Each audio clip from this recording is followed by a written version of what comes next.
Hi everybody, it's Stephanie from Stephanie's Book Reviews. Thank you for clicking on my YouTube channel. Today's review and my personal takeaway is on the 2008 nonfiction book, Outliers, The Story of Success by author Malcolm Gladwell. This book is known for its discussion of the 10,000-hour rule. That's how long it takes, with intense practice, to become an expert in a field or an elite athlete or artist. Gladwell uses the examples of the Beatles, Mozart, and various pro athletes. But to reach that number of hours, which takes 7 to 10 years, there are various obstacles or helpers along the way. Many are plainly obvious, but remain unseen by many. Here are examples from the book. Birth month. In Canada, where hockey is played by most boys, the cutoff date for the youngest league teams is December 31st. The helper here is if you are born in January or February. At almost a year older than the others, when you are age 4 or 5, can make a big difference in how well you play, no matter your innate ability. You go on to be coached more intensely and play more games because of your perceived greater ability. By the time of your late teens, you have played thousands of hours more and more intensely than players on less elite teams, made up of a lot of boys born in December. This phenomena of pro players born mostly in certain months is true for most sports all over the world in many countries.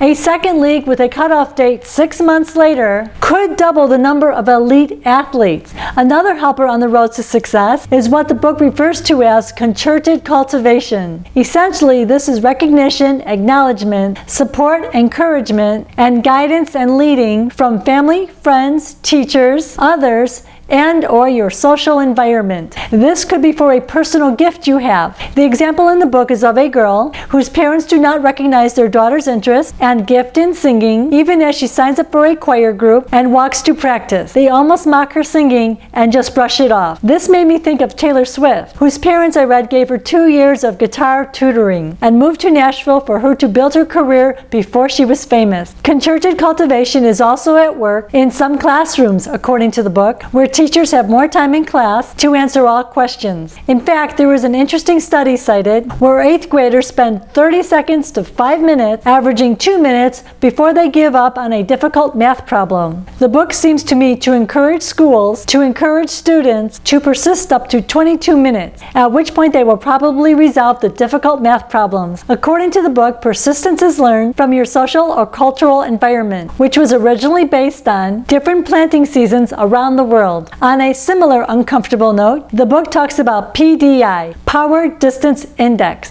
This refers to the degree to which employees feel empowered or equal to speak to higher power colleagues or managers. The book states that the point on the index varies widely among countries and cultures. On page 151 begins the discussion of practical knowledge. Author Malcolm Gladwell states that kids learn from family and their social environment, the social savvy of how to get what they want in business, with professionals, and in offices. Parents or friends or teachers describe scenarios and what to do in environments where practical knowledge is shared. Examples of sharing practical knowledge is in the book. And finally, unexpected opportunities. You know, the kind where if you are prepared ahead of time and ready to take a chance or pursue something, you can take advantage of them when they come along. Bill Gates had different opportunities come along in both coding and in meeting others who would help, to provide lots of opportunities for him to spend hours and hours coding, and others who do the same. The book seems to make the case for deliberately and consciously extending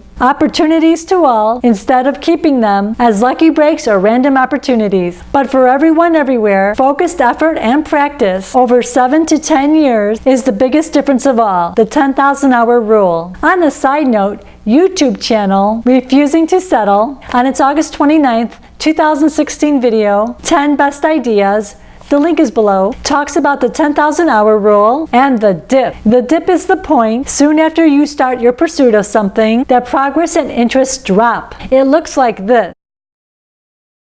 But most people fantasize this, with no dip. He suggests you drop the fantasy of the straight and easy road to success and start Goya. Get off your ass. Again, the link is below for the video. Check it out. Well, thank you for watching this video on my review of Outliers, The Story of Success by author Malcolm Gladwell. Well, please feel free to like, comment, or subscribe. I do appreciate all of it.